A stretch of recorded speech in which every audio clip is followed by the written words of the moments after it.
Your tracking is most likely lying to you. Common pitfalls in your PPC performance. Good morning, Ben. How are you doing? Doing quite well, Julius. I really like the topic today. I think there's specifically between marketers very often, let's say, a large discrepancy in knowledge compared to tracking experts. Mm-hmm. The ratio from marketers to tracking experts is about 1 to 1,000, I would say. So you have one tracking expert and you have 999 marketers. There's definitely a lot of, I think, space for improvement, specifically between marketers. But what's funny is that tracking experts often are also very technical. So they are a little bit, let's say they are sometimes far away from what you actually need. Mm-hmm. So you have to brief them quite detailed to have a good outcome. So I really like the topic.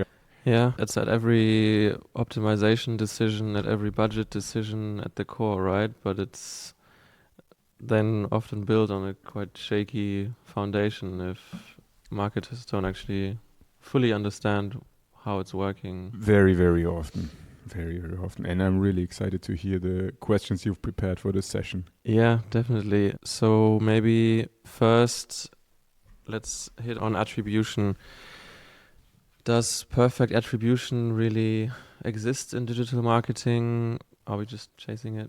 Probably the biggest misconception, no, it does not exist. Mm-hmm. That's the reality.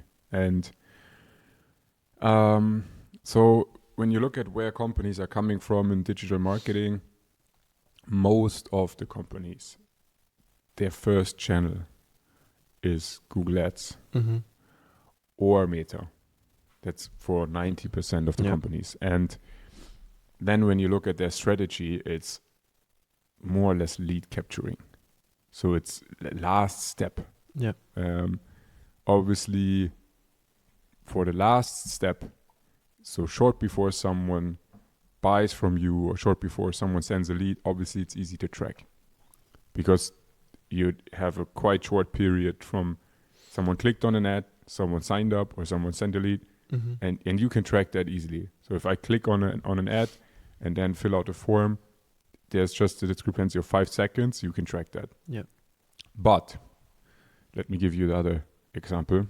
Let's say Elmex, like a toothpaste here in Germany, they do TV commercials the whole year. They do probably some out of home and stuff like that. For them, it's literally impossible to track. Mm-hmm. They don't even have a checkout on their website. They just do distribution to supermarkets and pharmacies and stuff like that. That's so those are the complete extreme sides. Yeah. And it's quite unlikely that a company will succeed over a super long time only in the lower funnel. This can happen if you are very first in the market. Let's say you're ramping up a new business, you're the inventor of the AI accountant software, you're the first one, and people actually, they come up with the idea, okay, is there a solution for that? And they search for you. You can capture leads, it can be brilliant, but over the time there will be more competition. And I think toothpaste is probably one of the best examples because toothpaste is, speaking very honest, in the production, let's say very, very, very simple. Mm-hmm. You have some mint and some whatever it is, but it's really not a complex product. Yeah. So it's a marketing game. You have to win. You have to build up the brand. You have to invest a lot of upfront. And yeah, so the attribution, and this is where the misconception comes, is I see a lot of founders and marketers, they want to have the perfect attribution. Mm-hmm. They dream of their dashboards where they can see, okay, I have 20 leads from Meta, 5 leads from LinkedIn, and 100 leads from Google. And obviously you can build these dashboards, and you should. So I'm not saying you shouldn't build these dashboards, but the reality of where your clients come from is typically a mix. Mm-hmm. So there's not someone who just saw one Meta ad, clicked on the ad and bought. And another one who saw one LinkedIn ad, clicked on one LinkedIn ad and bought. So you have a lot of touch points, quite friction process. It's definitely not linear. So the misconception of attribution, very, very big topic. And I see a lot of leaders actually who are still searching for their perfect tracking solution with reporting functionality, and sometimes it's unrealistic. Yeah, customers are just more fluid than that. Maybe if we go back to the technicalities of it, cookies, the basics of a tracking setup, first party, second party, third party cookies, what's happening there, and I guess why are third party cookies slowly dying? What changes for tracking there? So third party cookies, actually they are not dying.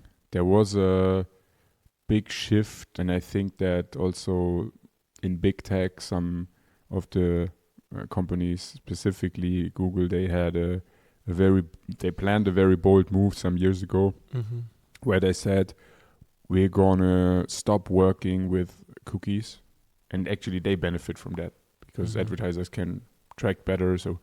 And I think the reason why they made this bold move was because they know that people use Chrome, use YouTube, use Google. Everything pretty much happens in their environment. They have the power, yeah. And I think they can actually even understand if someone did a purchase without this person actually having the cookie on the website. So I think just from knowing what you searched for, knowing what websites you visited, and I think for them, they really have a big advantage in data collection. So I think it was more or less, okay, everyone can track worse than, but we can still track better than the rest of the world. So we have a benefit. But I think they understood that it's probably not the right solution for them, because they rolled back. And I think a year ago, or 1.5 years ago, they announced, well, we will not follow on the strategy that we proposed. Third-party cookies will remain. Yeah. But obviously there are other scenarios, like when you look at the Meta Apple dispute. So Apple typically they request software companies to really pay a fortune for them to collaborate. Yeah. So what does it mean? So Apple is kind of the owner of the proprietary device. So you're using a MacBook right now, it's from Apple. So everything that happens within this MacBook is actually controlled by how Apple allows you to configure the device. And for iPhones, it's even more externally configured, because on an iPhone you can only, I think it changed now, but until recently you were only able to install apps from the App Store, and they can only use the APIs from the device itself. Yeah. So if Apple says, no, we are not loading third-party tracking data, then that's a big problem, obviously, for Meta. And I think Mark Zuckerberg was just not interested in chipping in $4 billion like Google did. So he thought, well, $4 billion, I keep that. I'm maybe planning my new house with a bunker. And usual billionaire stuff. No, but I think third party is not dying, but obviously first party tracking is far more solid. What's the difference? Third party means you have something like Google Analytics. You're tracking with Google Analytics and reporting with Google Analytics. You can only do this in Europe and also in the US if the user agrees and says, okay, you can track me. So there's a discrepancy. You will not track everyone. Your data will not be accurate. You can have interpolated data from AI. I think these models are quite decent. It's not the truth. So you shouldn't, let's say you have a B2B company with high tickets and you're selling, let's say, 1 million upwards. Yeah. Obviously, if you do 3 or 4 sales per month and you track them, maybe you can track them in some way, and analytics can be that an AI just interpolates, okay, we only had 2 opt-ins from 5 visitors. Obviously, it's a little bit tricky then, but if you're Zalando, then it's quite easy.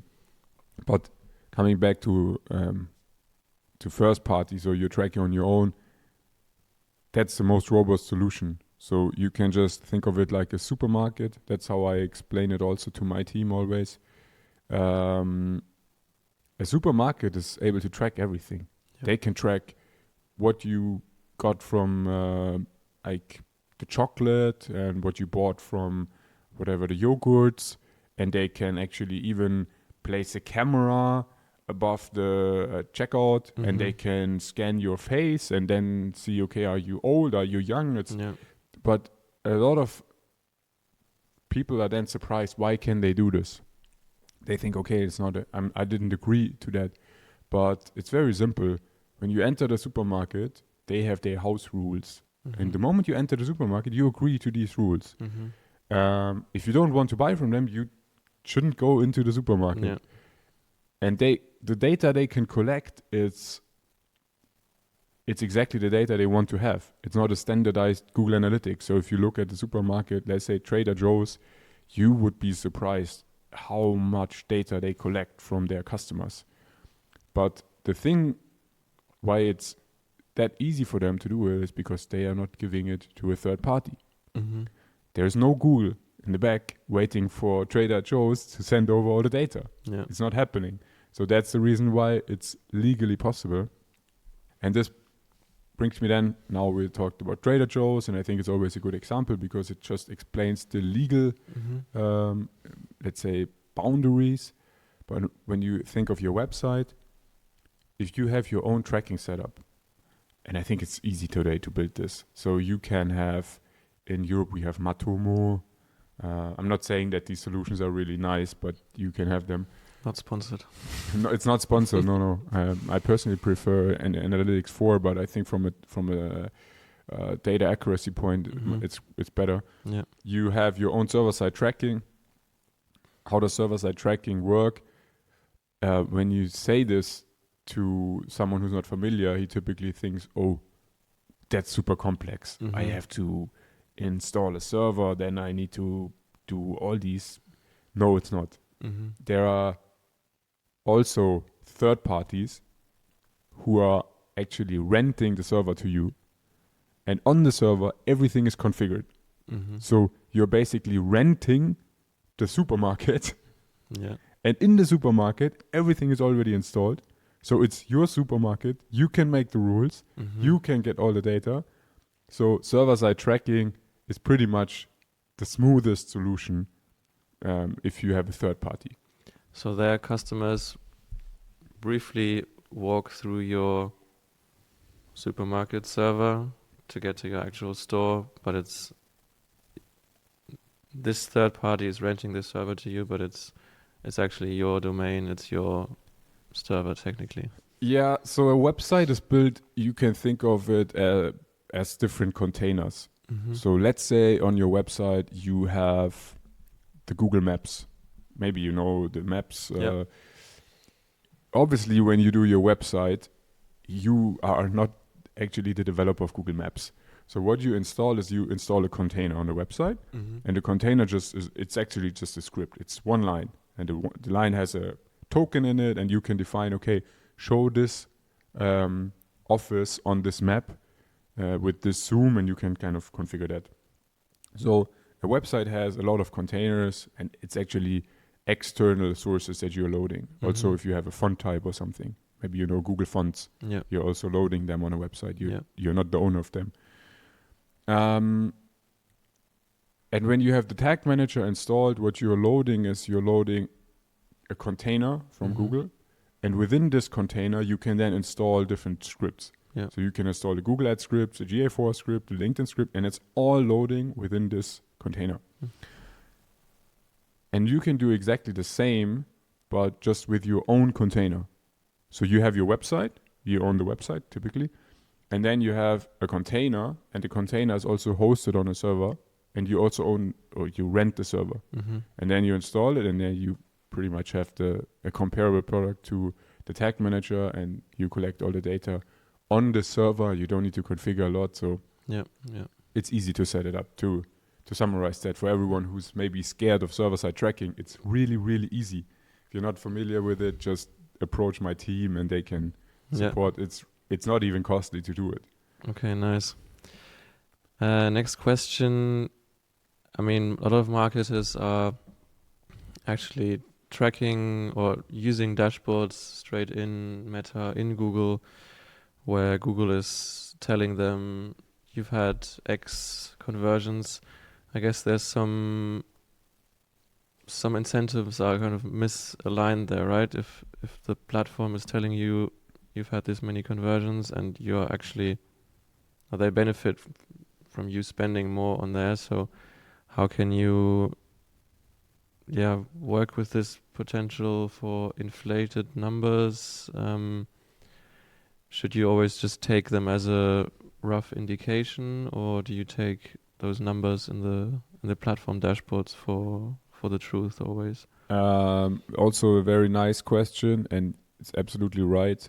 I see a lot of managers looking at a Meta dashboard, looking at a Google dashboard and saying like, oh, wow, that was super successful. It was actually my work. Or maybe sometimes it's the other way around. On LinkedIn, you look into the campaigns and you often see, oh, there's not much happening in the campaigns.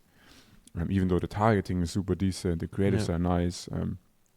So Meta and Google, since they are both very often in the lower funnel, you have typically higher numbers shown there. So you see 10 in Meta, 10, let's say, purchase for the last 30 days. And then you look at Google and you also see, let's say, maybe you see 12. And then you look at your database and then you see 10. So it looks like Meta was super successful. It looks like Google was super successful. But at the end, it was really just the number for Meta, 10. So the lowest number. That was right. And maybe there can also be that some of them have not been tracked. But my recommendation would always, if possible, would always be to have another technical solution, a tiny solution, multi-touch point attribution for larger budgets.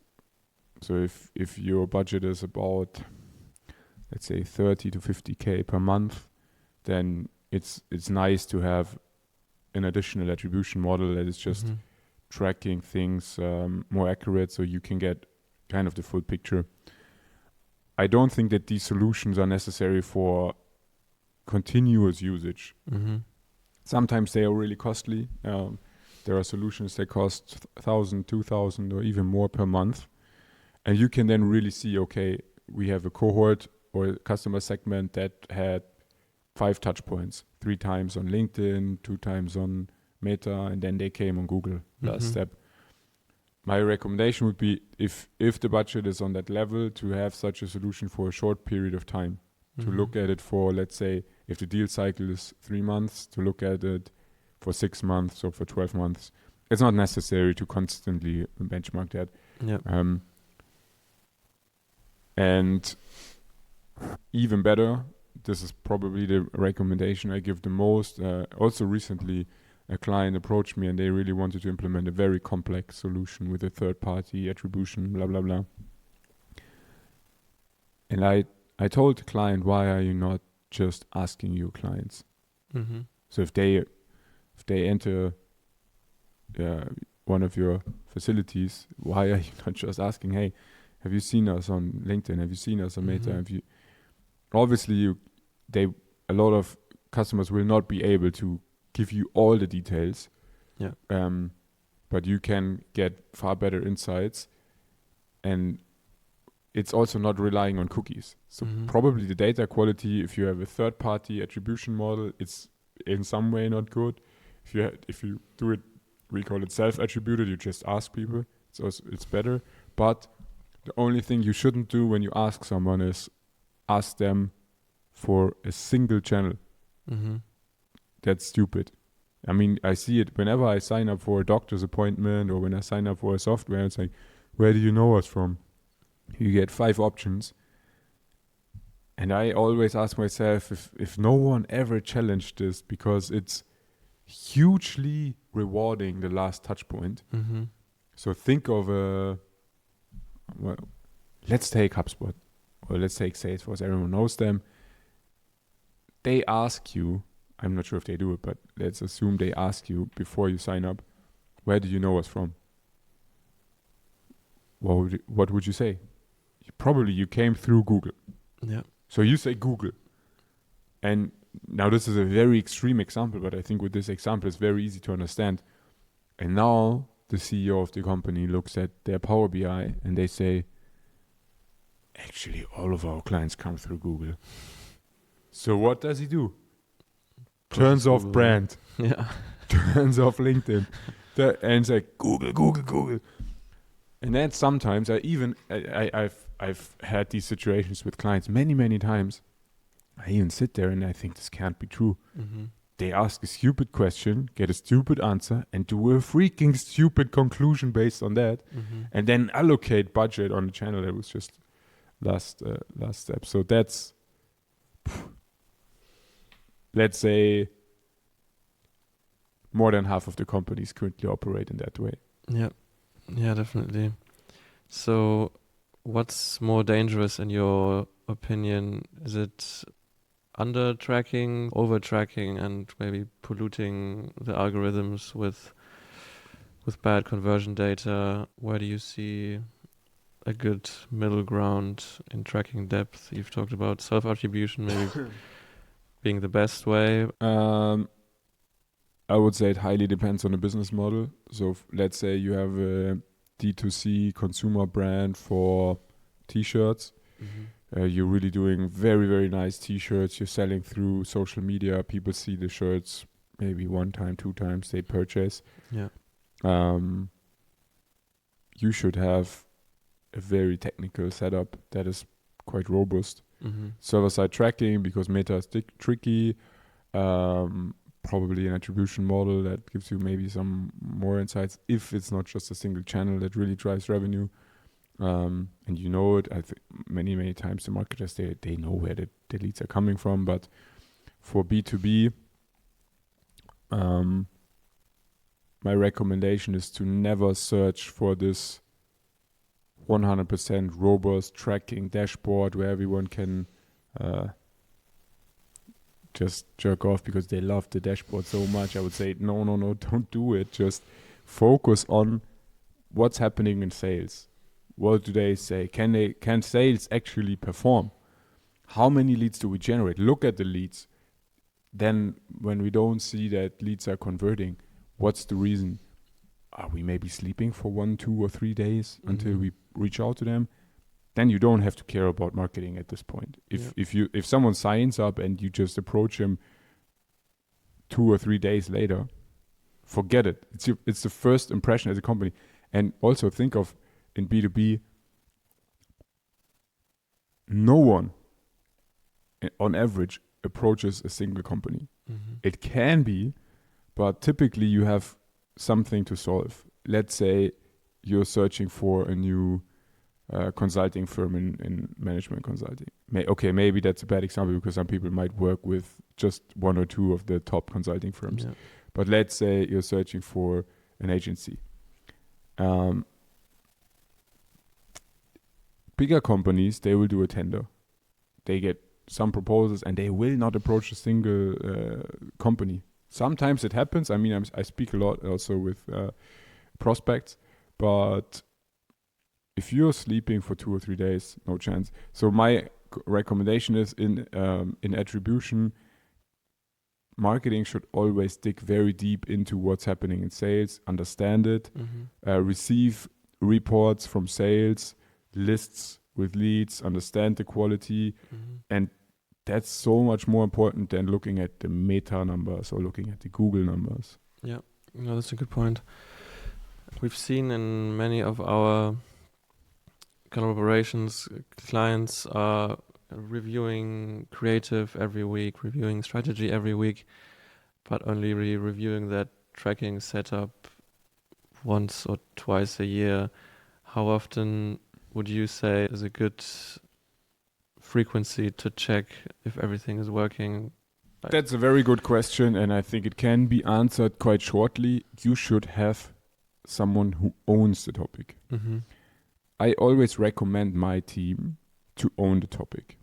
And in 9 out of 10 collaborations, we own the topic. So if you have a partner, doesn't matter if it's internal or external, and this partner owns the topic, you obviously, if it's a good partner, you can be sure that it's done great. For enterprise, also for us, that's the reason why we only own it in 9 out of 10, or maybe even just in 7 out of 10. For enterprise, you can have so many stakeholders that you can't own the topic completely. Mm-hmm. Maybe other regions to other marketing. And so the result is internally you need someone to own the topic as a company, as the advertiser. It's a critical role. There should be ownership. That's the most important thing. And it's important to have someone who's really a tracking ninja. Mm-hmm. And if this person is not a tracking ninja, he or she has to become a tracking ninja. It's no other solution. I often see companies that say, oh, we have a developer, can he do the tracking setup? It's technically possible, but I would say it's a little bit like someone who can repair, let's say, a bicycle. Should I ask him to repair my car? Mm-hmm. Probably he can do it, but if he's doing it for the first time, not sure if I would spend 3 million or 5 million on a budget, yearly budget, where I'm not sure if the tracking setup is really absolutely solid. Mm-hmm. And it needs to be a regular task, right? It's never the case that you do this super nice setup and it's just bulletproof for 2 years, right? Things change on the website. It's maybe a global organization. Yeah, I would say it's not that you have to challenge it every month, but typically in the marketing department, everyone is quite aware of the quality of the tracking setup. At least if you have these feedback loops, if you really look at the leads, look at the results, you can see in the reportings, is everything reported correctly? Yeah. And when something is flagged that it's not working, obviously you need someone to tackle it soon. And I would say, you're right, 2 years is a long time. But I wouldn't say that you have to change your tracking setup every 2 years. It can be that it's running for 2 years very smoothly. Mm-hmm. But the moment it's not running smoothly, you need to have someone who is the owner of the topic to fix that in a day or two. Yeah. Maybe last question, regulation, privacy. We live in Europe. We know the EU is giving big tech a lot of headaches with privacy regulations. Where do you see this going, and maybe already at the moment complicating things for marketers, for tracking setups? Is it slowly breaking tracking? I don't really think so. I think also the question of is tracking now more difficult than 10 years ago? Yes, since we have cookie banners and users have to accept, it's more tricky. But on the other side, bidding and algorithms got so much better that I think at the end of the day, competition is more relevant for considering for benchmarking the performance than EU regulations. So you can have the craziest regulations in the world. If you don't have a lot of competition and you have a good product, marketing will run very smoothly with a good team.